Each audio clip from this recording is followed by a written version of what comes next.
नमस्कार, the earth news में आप सब दर्शकों का स्वागत है। आज हम सत्य संग में पूरे दिन का जो खास टॉपिक्स हैं उनको कवर करने के लिए आपके सामने बैठे हैं। आज कल शाम की बात है, एक खास बात हुई कि कश्मीर में एक ग्रुप मुस्लिम जांबाज फोर्स जो कि 1990 के दशक में वहाँ पे एक आतंकवादी संगठन के रूप में काम करता था, उसकी तरफ से कश्मीरी पंडितों को धमकी भरे जो लेटर है वो इशू किए गए, वो सोशल मीडिया पे हमें दिखे। इसके अलावा एक हफ्ता पहले भी हमने देखा था कि जो टीआरएफ से लिंक्ड ग्रुप है, जो टीआरएफ के अब जो सामने का ग्रुप है उसकी तरफ से भी 5-6 दिन पहले एक धमकी भरी चिट्ठियां आई थी जिसमें कि कश्मीरी पंडितों को स्पेसिफिकली कश्मीर से फिर पलायन करने के लिए बोला गया था। इसके अलावा आज दिन भर एसवी डीआईएमई मामले और यूजीसी ने जो है तूल पकड़ रखा था। इन सारे टॉपिक्स पे आगे बातचीत करने के लिए मेरे साथ आज स्टूडियोज में है हमारे editor in chief Shri Shivang Satyagupta. Shivang ji, आपका स्वागत है। जय माता दी रवीश, जय माता दी। जी शिवांग जी, जय माता दी। मैं डायरेक्ट आपके पास आऊँगा और इन तीनों मामलों को जो तीन आज इम्पोर्टेंट मामले हैं पूरे जो सुर्खियां बटोर रहे हैं आज पूरे मीडिया में, इनके ऊपर मैं आपसे बातचीत करूंगा। मुझे लगता है हम शुरू करते हैं इस थ्रेड लेटर से ही, अगर आप चाहें। देखें तो पहले भी राहुल्ला साहब की हमने, जो लोग हमें फॉलो कर रहे हैं उन्होंने हमारा एपिसोड देखा होगा, किस तरीके से राहुल्ला जी ने बोला कि हम तो चाहते हैं कश्मीर में वापस आ जाएं, बट इस थ्रेट के बाद उनकी कोई स्टेटमेंट नहीं आई। किसी मेन स्ट्रीम कश्मीर के इलेक्टेड रिप्रेजेंटेटिव की कोई स्टेटमेंट नहीं आई। चीफ मिनिस्टर साहब आज असेंबली में बड़े जोश के साथ बोल रहे थे कि मैं दिल्ली भेजरों को 26 को कर दूंगा, मैं कहाँ से लाऊंगा, फंड्स की प्रॉब्लम है, but he didn't speak anything about this threat. और जो वो उनका नैरेटिव है, जो उनका ये बातचीत करना है कि कश्मीरी पंडितों को किसी स्पेशल अरेंजमेंट की ज़रूरत नहीं है कश्मीर में जाने के लिए वापस, उनको सोसाइटी का पार्ट बनना है, उनको नॉर्मल तरीके से रहना है। मुझे ऐसा लग रहा है कि बहुत ज़्यादा फैक्ट्स एक्सपोज हो चुके हैं दोगलेपन के, कश्मीर में जो लीडरशिप है उसके, कश्मीर में जो सेकुलर नाम से एक पॉलिटिक्स की जाती है उसके दोगलेपन को ओपन करती है ये थ्रेट। क्योंकि इस थ्रेट को आए हुए अभी 24 घंटे हो चुके हैं रविश, कोई भी रिएक्शन मेन स्ट्रीम पार्टी से नहीं आई है, सोशल मीडिया से भी नहीं आई है। चंद एक मीडिया हाउसेस ने इसको रिपोर्ट किया है, जो कि खुद में एक डेंजरस थ्रेट है। और अगर कोई ग्रुप है, जैसे आपने बताया मुस्लिम जांबाज फोर्स, हम इसको छंदी विच्छेद करेंगे, मुस्लिम जांबाज फोर्स, वहाँ और कोई नाम भी हो सकता था। अब जब कोई टेररिज्म के सिंपथाइज़र, टेररिस्ट ग्रुप मुस्लिम जाम फोर्स लेते हैं तो मुस्लिम्स को चाहिए रमज़ान के शुभ अवसर पर इनके खिलाफ खड़े हो जाए, एक प्रोटेस्ट करे कि हम कंडेमन करते हैं इस फोर्स को, इसके लगाए हुए पोस्टरों को, ताकि पूरे भारत को, पूरे विश्व को, जहाँ जहाँ भी ये चीज़ें क्रिटिसाइज़ की जाती हैं कि हमें इस्लामोफोबिया बोला जा रहा है, तो वो तभी न्यूट्रलाइज होगा ना जब कश्मीर के जैसी सेंसिटिव जगह पे ये पोस्टर लगा, साथ ही में उसको कंडेमन किया गया, उसको रोका गया और बोला गया कि कश्मीर का समाज इसको नहीं सपोर्ट करता है, लेकिन वो साइलेंट रहते हैं। बिल्कुल। तो इसका साइलेंस का क्या मतलब है? इसका मतलब ये है कहीं ना कहीं पे they are smarter than what we believe. और वो स्मार्टनेस जो थी उसका कारण ये था कि आप मैनिपुलेट कर चुके 70-80 साल पहले, आपको लग रहा है अभी भी करेंगे, लेकिन वो ये भूल गए हैं अब सोशल मीडिया जो है वो बहुत एक्टिव है, वॉच करने वाले लोग बड़े सीरियस हैं। और ये वाकई में एक बड़ी सीरियस डेवलपमेंट है कि अगर पोस्टर लगाए जा रहे हैं तो आप ये सोचें कि जो लोग, जिनके प्रियजन इस टाइम कश्मीर में हैं, जिन्होंने टारगेट किलिंग्स देखी हैं, जिन्होंने पहलगाम देखा है, उनके मन में आज रात क्या हो रहा होगा, किस किस्म का डर, किस किस्म का खौफ होगा। हालांकि गवर्नमेंट ने अपना काम कर दिया, सिक्योरिटी एजेंसीज ने कह दिया कश्मीरी पंडितों को भी अलर्ट रही है। भाई एक आदमी जिसके पास वेपन नहीं है वो क्या ही करेगा अलर्ट होके? वो मैम जो स्कूल में पढ़ा रही थी वो अलर्ट होके क्या ही करेंगी? अलर्ट होने से क्या मकसद है आपका? आप इंश्योर करिए कि वहाँ पे टेररिज्म का जो इंफ्रास्ट्रक्चर है वो किसी भी कश्मीरी पंडित को, क्या किसी भी इंसान इनोसेंट को नुकसान नहीं दे सके। तो ये एक सीरियस डेवलपमेंट है जिसके बारे में आम और ख़ास लोगों को पता होना चाहिए। अपना ख्याल रखें, अपनों का ख्याल रखें और गवर्नमेंट्स पे प्रेशर बनाएं कि वो हर एक जो बूंद ब्लड की गिरती है टेररिज्म से, उसका हिसाब लेने से पहले कोशिश करे कि वो ना गिरे।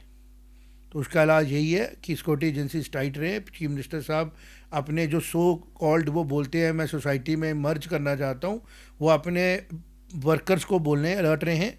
जहाँ जहाँ पे भी उनको लगता है कश्मीरी पंडित लोग रहते हैं या जो भी लोग जो इन टेररिस्ट ग्रुप्स को नहीं अच्छे लग रहे हैं उस कश्मीर वैली में, है ना, तो उनको सोशली आप प्रोटेक्ट करें। और एलजी ऑफिस से गुहार होगी आप उनको सिक्योरिटी एजेंसीज के थ्रू प्रोटेक्ट करें। और फिर से एक बार हमें सॉरी नहीं बोलना पड़े हादसा होने के बाद, है ना। आप क्या कहते हो? बिल्कुल, देखिए जो ये पोस्टर की बात हुई है ये सीरियसली ले रही है इन्वेस्टिगेशन एजेंसी सारी। जो पहले जो टीआरएफ का पोस्टर आया था पिछले हफ्ते वो ऑनलाइन आया था, लेकिन ये जो मुस्लिम जांबाज फोर्स का पोस्टर है ये कुलगाम के एक गाँव में आज सुबह जो है पेट्रोलिंग के टाइम पे एजेंसीज़ ने, सिक्योरिटी एजेंसीज़ ने पकड़ा है। तो ये काफ़ी एक जो मैं कहूँगा एक चिंताजनक रिकवरी है और ये परेशान करने वाली चीज़ है, क्योंकि जो देखा गया कि जब पाकिस्तान ने विस्फोट करने की कोशिश की दिल्ली में, लाल किला विस्फोट के बाद कहीं ना कहीं एक तेज़ी सी आई है सारे जो घटनाक्रम हो रहे हैं अभी इस टाइम पे। जो जिस तरीके से ये पोस्टर्स का आना या रीग्रुपिंग होना या किश्तवाड़ में जिस तरीके का एनकाउंटर होना और जम्मू के हायर रेंजेस में एनकाउंटर होना, कठुआ के हायर रेंजेस में एनकाउंटर होना, ये कहीं ना कहीं एक किसी प्लान के सक्रिय होने की तरफ इशारा कर रही है। तो मुझे लगता है कि security agencies are on it और वो उसको सीरियसली ले लेंगे। कश्मीरी पंडित जो हैं उनसे भी अपील है कि आप पैनिक मत होइए। ये एक साइकोलॉजिकल वॉरफेयर की बात कर रही है एजेंसीज की। साइकोलॉजिकल वॉरफेयर का इस्तेमाल करके जो कश्मीर के अंदर हिंदू लोग हैं उनको डराने की कोशिश की जा रही है। तो हमारी जो एजेंसीज है वो सक्षम है कि वो इसको रिपल कर सके। लेकिन जिस तरीके से आपने बोला कि सिविल सोसाइटी को और पॉलिटिकल लीडरशिप को इनको सामने आना पड़ेगा। जिस तरीके से जो रहुला साहब ने कल बोला कि ये प्रोपागंडा था कश्मीरी पंडित माइग्रेशन, ये प्रोपागंडा नहीं था, ये एथनिक क्लींजिंग थी और जो अभी तक चालू है। ये पोस्टर से पता लगता है अभी भी चालू है। तो है, देखिए टेररिज्म जो करता है उसका एक पर्पस होता है खुद को सेटिस्फाई करने का, मैं क्यों कर रहा हूँ। हमने ये समझना है कि उसको कौन सेटिस्फाई कर रहा है। अगर एक इंसान 15-16 साल का लड़का पाकिस्तान के किसी शहर से उठता है और उसको कन्विंस किया जाता है कि तू भारत में जा, वहाँ आतंकवाद फैला, वहाँ पे तू बम ब्लास्ट कर, वहाँ जाके तू गोलीबारी कर, उसके पास पर्पज़ है ना खुद को कन्विंस करने का, उसके पास कोई मोटिवेशन है ना। क्या मोटिवेशन होगी उसकी? वो जो मोटिवेशन की जड़ है ना उसके ऊपर काम करने की ज़रूरत है। कि जो टेररिज्म है उसके पास मोटिवेशन पॉजिटिव नहीं है, टेरर मोटिवेशन है। और जो लोग उसको छुप छुपा के टेरर मोटिवेशन दे रहे हैं ना उनको हिट करने की भी सख्त ज़रूरत है। और वो काम है सोसाइटी का कि जिन कारणों से वो लोग मोटिवेट करके भेजे जाते हैं उनकी मोटिवेशन फैक्टर क्या है।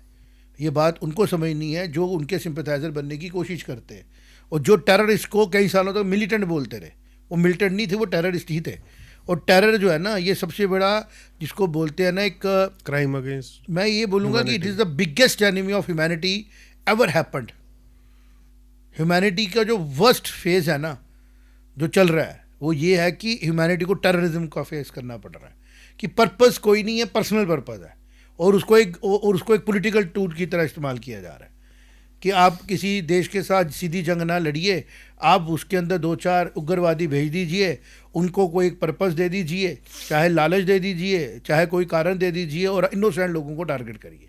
और जब इनोसेंट लोगों को टारगेट किया जाएगा तो नेचुरली जो इस देश के स्टेट के ओनर्स हैं, जो उसके रिस्पॉन्सिबल लोग हैं, वो पैनिक होंगे, तो वो आपकी टर्म्स एंड कंडीशनों पे आके बात करेंगे। लेकिन ये एक्सपेरिमेंट 30 साल से चल रहा है, अब इसका अंत आ चुका है और भारत का समाज भी इसके लिए तैयार है, रेक्ट करने के लिए वो गवर्नमेंट के साथ खड़ा है। और जो वहाँ पे लोग रह रहे हैं वो भी इस चीज़ को समझते हैं कि हमें उसी एक बॉर्डर पे खड़े हुए फौजी की तरह बिहेव करना है जो अपनी जान की परवाह किए बगैर अपने देश के लिए खड़ा रहता है।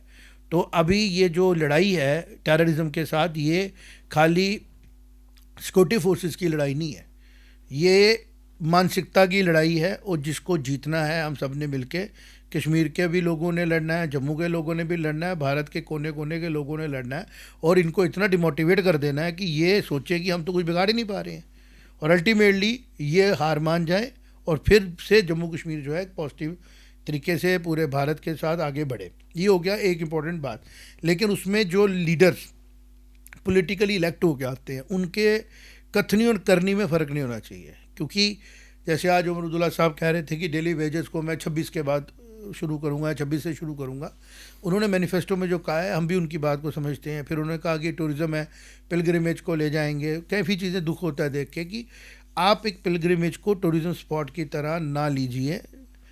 आपके पास एक्सक्लूसिव टूरिस्ट स्पॉट्स हैं, आप उन पे ध्यान दीजिए, आप वहाँ फैसिलिटी बढ़ाइए, आप वहाँ पे रीजंस पे ऊपर काम करिए। जब आप ऐसे लोगों को वो काम देंगे जिनका वो काम नहीं है, अगर आपको टूरिज़्म बढ़ाना है तो आपको ऐसे लोगों को, ऐसे केस स्टडीज़ को इंकरेज करना पड़ेगा। जैसे लोग जहाँ स्पेशल जाते हैं उसमें फेथ भी आता है, उसमें लग्जरी भी आती है, उसमें हनीमून्स का भी आता है, उसमें मैरिजेस का भी आता है, उसमें डेस्टिनेशन मैरिजेस भी आते हैं, उसमें बड़ी चीज़ें हैं जो टूरिज़्म को अपनी तरफ लाती है। इंसान खुश होकर टूरिज़्म में आता है ना, इंसान डर के तो आएगा नहीं टूरिज़्म में, कॉन्फ्लिक्ट्स में तो आएगा नहीं टूरिज़्म में।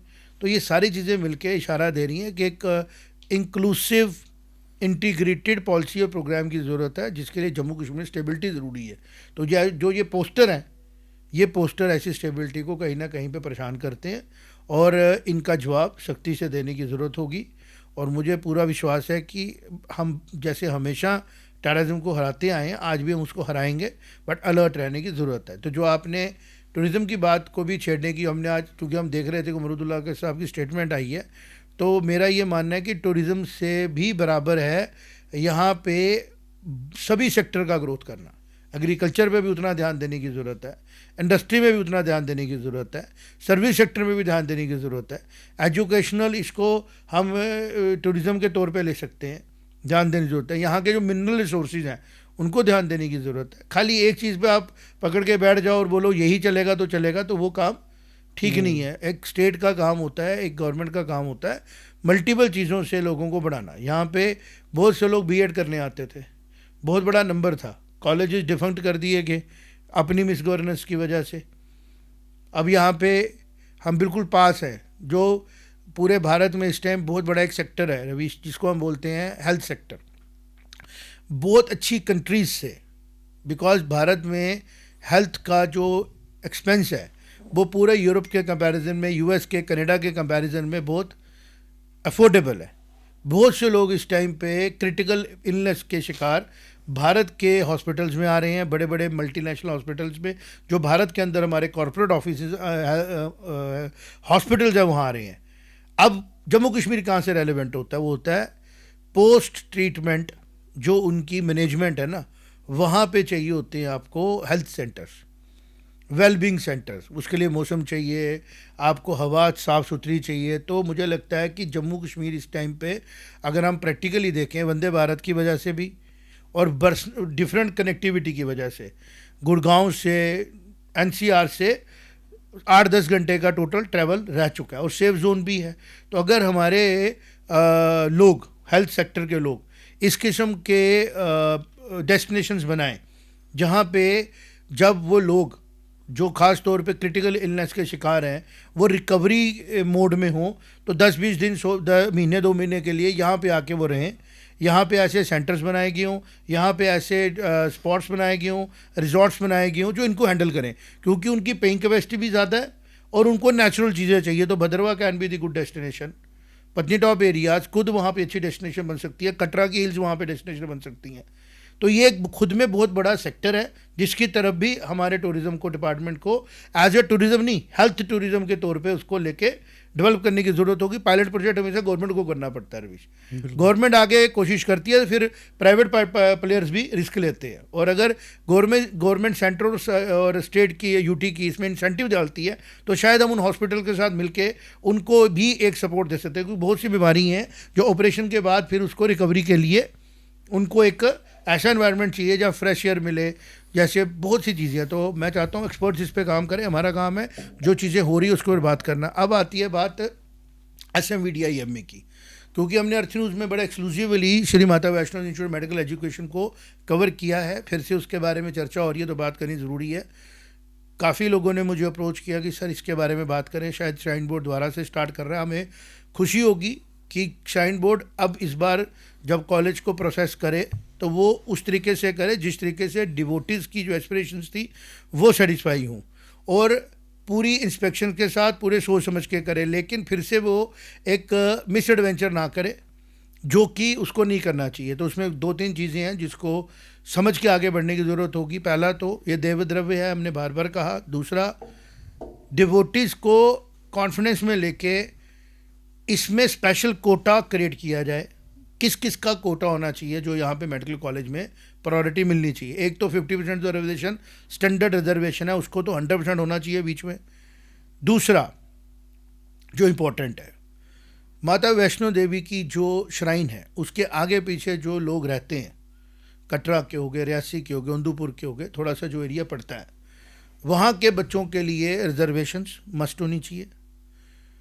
जो वहाँ के बारीदार हैं, जो आज भी कोर्ट्स में अपनी राइट टू ओनरशिप के ऊपर काम कर रहे हैं, ओनरशिप तो श्री माता वैष्णो देवी है, उनका है कि हम केयर टेकर थे यहाँ पे एंसेस्ट्रल तरीके से, और सडनली हमें उठा के बाहर रख दिया गया और केयर टेकर यहाँ पे स्टेट बन गई थ्रू श्राइन बोर्ड, तो हमें हमारा हक वापस मिले। तो अभी वो कोर्ट केस है, लेकिन श्राइन बोर्ड का अगर मेडिकल कॉलेज आ रहा है जो कि beyond the scope of management of shrine है, with the surplus of shrine है, तो उसमें उन बारीदार की फैमिलीज के लिए भी आपको एडमिशन्स में प्रोविजनिंग करनी चाहिए, प्रायोरिटी देनी चाहिए, और होनी भी चाहिए, मॉरली भी होनी चाहिए। इसके अलावा एक और डोमेन है जिनको इसके अंदर आपको देनी चाहिए रिजर्वेशन, वो है जिन लोगों से ककड़ियाल की ज़मीनें ली गई,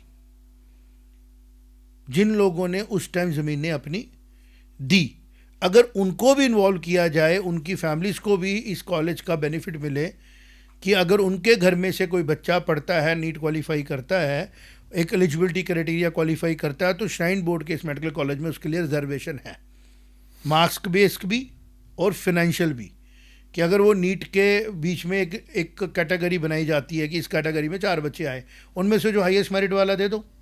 EWS ऑफ डिवोटीज़, कि जो माँ वैष्णो देवी के रजिस्टर्ड डिवोटीज़ हों, आज का रजिस्टर करना बड़ा आसान है, OTP डालो वेबसाइट में आ जाती है, उनमें से जो EWS हो उनके लिए भी कोटा मस्ट है।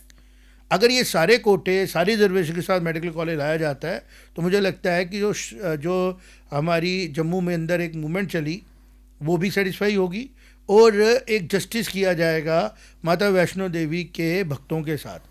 और अगर फिर से वैसा ही आता जैसा पहले चल रहा था तो मुझे लगता है फिर से एक एजिटेशन स्टार्ट होगी, और जो फिर से वही डिमांड करेगी जो होनी चाहिए, बिकॉज हम लोग ऐसी गलतियाँ नहीं कर सकते जिसके लिए फिर सदियों तक पछताना पड़े। हमें ये मान के चलना पड़ेगा कि जो रिलीजियस इंस्टीट्यूशन है उनके द्वारा किया हुआ काम उस रिलीजन के बेनिफिट के लिए ही होना चाहिए। और अगर किसी का ये मानना है कि उस रिलीजन के मानने वालों को सोशल काम करना चाहिए, तो फिर भी इस तरीके से सोशल काम करना चाहिए जो देश और विश्व हित में हो। ऐसे काम नहीं करने चाहिए जिसमें जैसे आज कितनी ह्यूमिलेशन हुई, जिन प्रिंसिपल साहब ने वो कॉलेज लाया था अपनी श्राइन बोर्ड की एक ताकत दिखा के, आज उनकी वजह से ह्यूमिलेशन हुई ना सबकी, कि NMC ने आके देखा ये मैनिपुलेशन थी।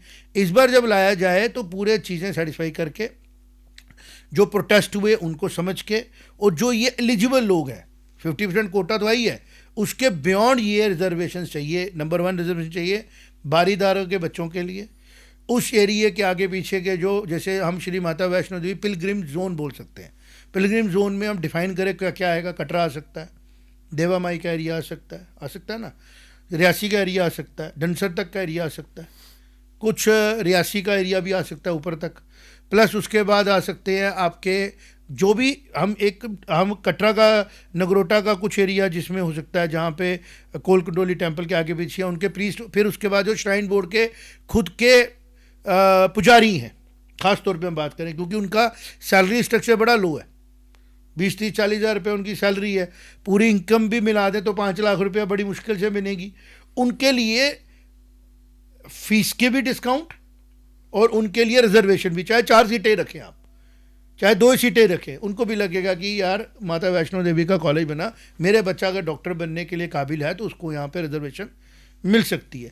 तो ये एक रिजर्वेशन प्रीस्ट्स के लिए वहाँ के, एक रिजर्वेशन वहाँ के जो माता वैष्णो देवी जी के कॉलेज के आगे पीछे के जो हमारे फीडिंग एरियाज़ हैं वो, तीसरी रिजर्वेशन बारीदारों के बच्चों के लिए, और चौथी रिजर्वेशन माँ वैष्णो देवी के रजिस्टर्ड डिवोटीज़ में अगर कोई EWS है उसके लिए। बाकी रिजर्वेशन जो सुप्रीम कोर्ट ऑफ इंडिया का ऑर्डर है वो तो है ही है। ये सारी रिजर्वेशनें लेके अगर ये कॉलेज आता है तो ये कॉलेज एक एग्जाम्पलरी कॉलेज होगा और सब लोग इसका वेलकम करें। अगर ये इनके बगैर आता है तो फिर ये एक एरोगेंस शो करेगा बोर्ड की, जो कि आम आदमियों को पसंद नहीं आएगी। अब अगर तीसरी बात करें जो आपने उठाया UGC का मुद्दा, बड़े देर से मैं इस पे काम कर रहा था, तो अब मैं उसके ऊपर यही बोलूँगा कि रविश, बचपन से देखा है दो ग्रंथों को, एक श्री महाभारत जो भारत की सभ्यता के बारे में आपको बताएगा, और दूसरा रामायण। हम रामायण की पहले, रामायण उससे भी पीछे जाता है। जब भगवान श्री राम को वनवास होता है तो वो अपनी पत्नी और अपने छोटे भाई के साथ सरयू पार करते हैं और वो जाते हैं निषाद राज करके, एक जंगल के अंदर एक आदिवासी कम्युनिटी के हेड होते हैं, निषाद राज उनको बोलते हैं। और वो कौन होते हैं? जो श्री राम जी के साथ पढ़े होते हैं, उन्हीं के गुरुकुल में पढ़े होते हैं। इसको लॉक कर दीजिए। इसका मतलब राम राजपूत थे, राजा थे, और उनके साथ कौन पढ़ रहा था? एक आदिवासी, उसी गुरु के पास। दोनों चीज़ों को आप समझेंगे। और वो उनके घर में रहते हैं, खाते हैं, पीते हैं, कोई डिफरेंस नहीं है। अंडरस्टूड? दूसरा, मॉडर्न टाइम में, क्योंकि हम गीता को मॉडर्न मानते हैं, बेशक 5000 साल पुरानी है, लेकिन हमारी सभ्यता में बच गई क्योंकि रिटर्न से ज़्यादा वो जी गई, रामलीला परफॉर्म की जा रही थी, तो बच गए स्टोरीज। दूसरा आता है कृष्ण सुदामा का एपिसोड। आज के ज़माने में अगर भगवान कृष्ण हो तो अंग्रेज़ों के द्वारा और मॉडर्न कास्टिज्म के द्वारा उनको बोला जाएगा OBC, बोला जाएगा OBC। तो वो यादव थे, पशुपालन और दूध का काम करते थे, और उनके जो मित्र थे वो उच्च कोटि के ब्राह्मण थे, और वो दोनों एक ही टीचर के पास पढ़े, संदीपनी के पास, इसलिए वो एक दूसरे को जानते थे। तो एक आदमी जो राजे का बच्चा है वो भी अपना सिर मुड़ाता है, बुद्धि रखता है और गुरुकुल में जाके पढ़ता है, और दूसरा आदमी जो एक उच्च कोटि ब्राह्मण है वो भी शिक्षा लेने उधर जाता है जहाँ एक OBC जा रहा है। तो इन दोनों केसेस को अगर हम समझे तो डिस्क्रिमिनेशन की भारत की समाज में कोई जगह नहीं थी। अब इसके आगे नेक्स्ट एपिसोड, कृष्ण राजा बन जाते हैं, सुदामा अपना जिस तरह का ज़िंदगी एक ब्राह्मण का काम होता है, उसके लिए ब्राह्मण का मतलब होता है, ये भी मैं रिक्वेस्ट करूँगा फॉर गॉड सेक, ब्राह्मण को समझने की कोशिश करें। ब्राह्मण वो होता है जो ब्रह्म की उपासना करता है, जो नॉलेज की बात करता है, जो ज्ञान की बात करता है, जो अपनी पूरी लाइफ ज्ञान के लिए देता है, वो होता है ब्राह्मण, जो भारत की संस्कृति में डेफिनेशन है। सुदामा अपनी प्रैक्टिसेस में है और वो वेल्थ एक्यूमुलेशन करना, ट्रेडिंग करने में उसको कोई इंटरेस्ट नहीं। वो ज्ञान लेता है, ईश्वर की वंदना करता है, वो रिसर्च करता है, वो नॉलेज लेता है। जैसे आज भी टीचर्स होते हैं, आज भी जो रिसर्च करते हैं, वो मनी एक्यूमुलेशन की तरफ, उनका पावर एक्यूमुलेशन की ज़रूरत नहीं होती, लेकिन वो बहुत पावरफुल होते हैं ज्ञान के साथ। उसके फिनेंशियल्स वैसे ही होते हैं। अब वो अपने दोस्त को मिलने जा रहा है, तो जो उसके बाद सबसे ज़्यादा महंगी चीज़ है ना, सबसे ज़्यादा वैल्यूएबल, वो लेके जाता है सत्तू।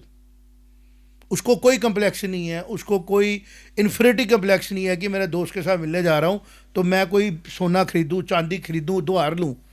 वो बड़ा सेटिस्फाइड है अपने उस फाइनेंस के साथ, क्योंकि उसको जो काम करना है वो कर रहा है, वो ज्ञान का प्रचार करता है, वो ज्ञान दे रहा है, लेकिन उसको मन करता है अपने दोस्त से मिलने का। बड़े साल हो गए होते हैं, तो वो दोस्त के पास जाता है सत्तू लेके, सुदामा के। अब दोस्त राजा है, लेकिन उसको अपने दोस्त की उस स्टेटस के साथ कोई इन्फिनिटी कम्प्लेक्स नहीं है, कुछ नहीं है। वो उसकी उसी स्टेट ऑफ माइंड में उसको हैप्पी देखता है और उसको वैसे ही प्यार करके मिलता है जैसे एक दोस्त दूसरे दोस्त को मिलता है। कोई डिस्क्रिमिनेशन नहीं है और एक दूसरे से लालच भी नहीं है। तो जो सुदामा जिस मन से लाया है सत्तू, वो क्या मन है कि जो मेरे पास सबसे अच्छी चीज़ है वो मैं लेके जाऊँ अपने बाप दोस्त के लिए। वो उसको खुशी से खाते हैं, मज़े से लेके खाते हैं, एंजॉय करते हैं।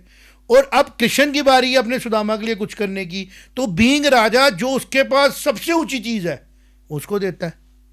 अपनी अपनी डोमेन है, बट दोनों ही अपने डोमेन में हैप्पी हैं। ये है भारत की संस्कृति जो UGC में मिसिंग है। UGC में पॉलिटिकल डिबेट शुरू हो गई, अपर कास्ट लोअर कास्ट, ये वर्ड भारत के आई नहीं। मुझे एक जगह बताया जाए भारत की इन दोनों किताबों में जहां पे कास्टिज्म के बेस पे डिस्क्रिमिनेशन हुई है, एक जगह बताया जाए। वानर कुल के साथ भगवान राम लड़े, है ना, वानर कुल आज भी है वानर कुल, और कहीं पे भी कोई डिस्क्रिमिनेशन नहीं। भगवान इंद्र की पत्नी एक राक्षसी है, रावण की मां एक राक्षसी है, और पिता एक ऋषि है। गुणों के साथ बरतते हैं। तो यूजीसी की ये डिबेट जब शुरू हुई, इसमें पॉलिटिकल इंटरफेरेंस है समाज के बीच में, जो शायद इसलिए लाई गई, कुछ केसेस हुए क्योंकि पॉलिटिकली हर 5 साल में भारत एक पॉलिटिकल उससे गुजरता है, उसको बोलते हैं फैनेटिज्म में, जीतनी है इलेक्शन, हमने जीतना है, वोट लेना है, कभी पंचायत के नाम पे वोट चाहिए, कभी कॉर्पोरेट पे नाम चाहिए, कहीं असेंबली में चाहिए, कहीं एमपी में चाहिए। तो we are a country of elections, and basically we can say we are a country where we are having always election mode। तो आपको नहीं लगता है उस इलेक्शन मोड में फिर कैसे कन्विंस करना है? तो हमें सबसे आसान तरीका क्या मिलता है, कास्ट क्रीड पे बात कर लो, रिलीजन पे बात कर लो। तो ये डेमोक्रेसी का एक समझो नेगेटिव एस्पेक्ट है, क्योंकि डेमोक्रेसी अभी थोड़े से साल पुरानी है। किसी को आइडेंटिफाई करना बड़ा ज़रूरी है कि यार अच्छा ये हमें भारतीय मिल गया, कभी फॉरेन गए हो, कोई हमें भारतीय मिल जाए, यार ये अपना है, चाहे वो हम कश्मीर के हो और वो चाहे कन्याकुमारी का हो, भारतीय मिलके अपनापन लगता है। वो अपनापन करते करते कहीं ना कहीं पे एक ग्रुप बन जाता है, फिर वो ग्रुप जीतने के लिए पॉलिटिकलाइज होना शुरू हो जाता है। उसी एक ट्रांजिशन के दौर से भारत गुजर रहा है, इसको बड़ा पेशेंटली हैंडल करने की ज़रूरत है। ये बीज बोए गए थे मुगलों के द्वारा, अंग्रेज़ों के द्वारा, फॉरेन लोगों के द्वारा, जिनको भारत की समाज की सोसाइटी का पता नहीं था। मॉडर्न टाइम की बात करें, चंद्रगुप्त मौर्य को तो हिस्ट्री का पार्ट मानते हैं। चंद्रगुप्त मौर्य मोर पालने वाले लोग थे, वो क्षत्रिय नहीं थे। अशोका का सिंबल भारत का है, किस कुल का सिंबल है फिर वो? मौर्य कुल का। कहाँ है कास्टिज्म? कॉन्स्टिट्यूशन बनाने की बारी आई, उस असेंबली में ज्यादातर लोग कौन होंगे जाके चेक कर लिया जाए। उन्होंने क्यों बोला अम्बेडकर साहब को कि आप बनाओगे मेरिट पे? उस टाइम अम्बेडकर साहब से ज़्यादा इंटेलेक्चुअल, पढ़ा लिखा और विजन वाला आदमी नहीं था, तो उसको मिली एलिजिबिलिटी। अब जो ये डिस्कशनें डिबेटी है ना, ये सोसाइटी को खुद आगे छोड़नी है, स्टूडेंट्स को छोड़नी है। और जो मैं सालों से कह रहा था, बीइंग एजुकेशनिस्ट, मैं अपनी बात करूंगा, मैंने हमेशा कहा कि स्कूलों, कॉलेजों, यूनिवर्सिटियों में आपको पॉलिटिकल पार्टीज़ की एंट्री बैन करानी है, चाहे किसी भी शेप में हो, चाहे स्टूडेंट यूनियन के लेवल पे हो। बच्चों को पॉलिटिक्स को बाहर रख के मैच्योर होने देना है, आपस में मिलजुल के, फिर वो बाहर जाके अपने अपने प्रायोरिटीज़ के हिसाब से पॉलिटिकल पार्टियों का मैनिफेस्टो देखें और अलाइन हो जाएं। जो छोटे बच्चों की उम्र में उस एक्साइटमेंट से भीड़ इकट्ठी करने के लिए हम उनके दिमाग में थॉट्स डाल देते हैं, वो थॉट्स ही आगे चल के डिवीजन ऑफ सोसाइटी का कारण बनते हैं। तो यूजीसी के आने से अच्छी बात क्या हुई कि जो भी थॉट्स हैं वो हो रहे हैं, नेगेटिव डिस्कशन होंगी, डिबेट्स होंगी, अल्टीमेटली सारा समाज एक प्लेटफॉर्म पे आएगा कि हमें इकट्ठे रहना है, हमें कास्ट क्रीड का जो जहर घोला गया बाय ब्रिटिशर्स उसको छोड़ना है, और हमने भारत को वापस उधर लेना है जहाँ कृष्ण और सुदामा इकट्ठे रहते हैं और राम और निषाद राज का इकट्ठे आपस में रिश्ता होता है। वो चीज़ें जो हैं वो बड़ी इंपॉर्टेंट है। अब आ जाती है बारी, हम किसकी एग्जाम्पल लें? चाणक्य एक ब्राह्मण होते हैं और एक मौर्य डायनेस्टी के बंदे को राजा बनाने के लिए आप सब कुछ निछावर कर देते हैं। अब इन चीज़ों को अपनी जनरेशन को बताना है ना कि भारत की सभ्यता जो है उसमें डिवीजन ऑफ ह्यूमैनिटी तो है ही नहीं। विश्वामित्र भगवान राम के गुरु हैं, वो ब्रह्म ऋषि की उपाधि लेते हैं, जबकि वो बाय बर्थ ब्राह्मण नहीं थे, बाय बर्थ वो क्षत्रिय थे जिन्होंने माँ गायत्री की उत्पत्ति की। एक एपिसोड आता है उस लड़के का, मुझे नाम शायद सत्यकाम है, सत्यकाम। वो एक नगर वधू का बेटा है, उसको ज्ञान अर्जित करने का मन करता है, वो गुरुओं के पास जाता है। एक बड़े उच्च कोटि के गुरु आए होते हैं और वो कहता है जी मुझे आपका शिष्य बनना है। वो कहता है ठीक है, अपनी मम्मा के पूछ के आना आपके पिता का क्या नाम है, तो मैं उसी हिसाब से तेरा देखूंगा, क्योंकि भारत की सभ्यता बहुत एडवांस थी, रिसर्च हुई थी, डीएनए मैटर्स, आपका स्वभाव, आपका बिहेवियर आपके जीन्स में है, तो वो देख के उसको नॉलेज दी जाती थी कि इसको क्या नॉलेज दी जाए जिससे कि ये नेक्स्ट स्टेप पे जाए। अभी भी वैसा हो रहा है, कौन सी एग्ज़ाम में आप एलिजिबिलिटी नहीं देख रहे, आप सबको तो नहीं दे देते ना मेडिकल की सीटें, आप सबको तो नहीं दे देते आईएएस ऑफिसर, आप सबको तो नहीं बना देते, आप उसी को बनाते हो ना जो अपने आप को एलिजिबल कराता है। तो वो उसको पूछते, तो माँ के पास जाता है, वो अपनी मदर को पूछता है कि मेरे इस तरह गुरुजी ने एक्सेप्ट कर लिया मुझे, तो मेरे माँ उसको बोलती है कि उनको बोलो कि मैं ज्वाला का बेटा हूँ और मेरी माँ मुझे कह रही है कि मेरी यही आइडेंटिटी है। तो बच्चा छोटा होता है, पहुँच जाता है वापस, सारे लोग इकट्ठे होते हैं, बोलता है जी मेरी माँ ने मुझे बोला है कि उनको कहना कि मैं ज्वाला का बेटा हूँ, मेरी यही आइडेंटिटी है। मेरी माँ जो है वो बहुत लोगों की सेवा करती है, तो उन्होंने बोला मेरी एक ही पहचान है कि मैं ज्वाला का बेटा हूँ। गुरुजी ने कहा ठीक है जी, तो एक काम कर, जा संविदा लिया, आज से तो मेरा शिष्य है। वो खुश हो जाता है, जैसे एडमिशन मिल गई, खुश होता है। तो सारे लोग चर्चा करते हैं, देखो जी गुरुजी ने तो एक ऐसे बच्चे को पढ़ाना शुरू कर दिया जो कि हम मानते हैं समाज में उसको कुरीति मानते हैं, जो उसकी मदर ने अपना प्रोफेशन बताया। तो किसी की मन नहीं होती गुरुजी को पूछने की, भारतीय की सभ्यता की बात कर रहा हूँ मैं, जिस सभ्यता को बोलते हैं यहाँ कास्टिज्म है, मन तो कहता मुंह तोड़ दो उसका। उसको डरते डरते पूछता है राजा वहाँ का, उसके पास शिकायत जाती है, गुरुजी ने उसको पढ़ा दिया कि भाई गुरुजी आपने तो उसको पढ़ाया, उसका तो आपको क्लैरिटी नहीं थी, उसका पिता कौन है, क्या है क्या नहीं। उसने कहा कि जिस टाइम उसकी माँ ने उसको सच बोला और जिस टाइम उसने आके सच बोला, उसी टाइम वो ब्रह्म को प्राप्त कर चुका था, कि सत्य ही तो ब्रह्म है, तो वही तो एलिजिबल था पढ़ने के लिए, और कौन था। ये जो फिलॉसफी, ये जो ट्रुथ है, ये आज के समाज को बताना ज़रूरी है। जो यूएस से लिखी हुई हिस्ट्री हमारे को सुनाते हैं कि जम्मू भारत में कास्टिज्म था, भारत में कास्टिज्म अंग्रेज़ों ने लाया इस सोसाइटी को तोड़ने के लिए, उसको ब्रेक करने के लिए, उसको प्रवोक करने के लिए सेगमेंट्स में बांटा गया।